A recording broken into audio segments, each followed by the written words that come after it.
real quick word. A small safety note. The only way I've actually gotten caught so far in 50 years of throwing knives actually is by the blade. If you throw multiple knives at your target with the blade held, flip throw, you know, like I teach,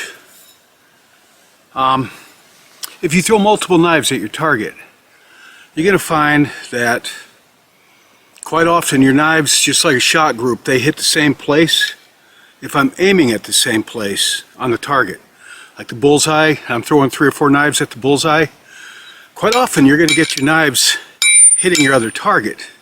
You know, they'll bounce off and you think, well, that would have been a bullseye, but it hit my other knife. That's kind of a good thing in a way. It means you're on target.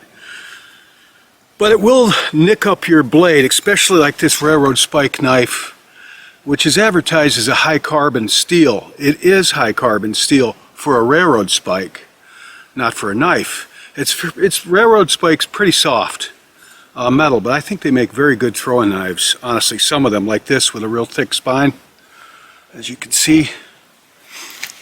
So what happens is a soft steel like this will hit the back of a knife that's already stuck in the target a lot, and the edge will get dinged up.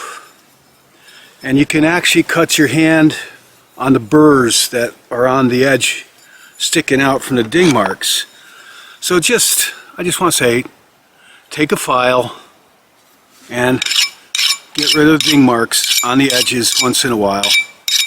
If, like me, you like to throw by the blade, and I generally, I'd say 3/4, maybe not quite 3/4, 2/3 of the time I throw with the blade, and it's just what I like to do. Sometimes I'll throw by the handle, but I throw by the blade a lot, and that's what I've got to get rid of the ding marks from hitting other knives, because those burrs on the edges they will cut your hand.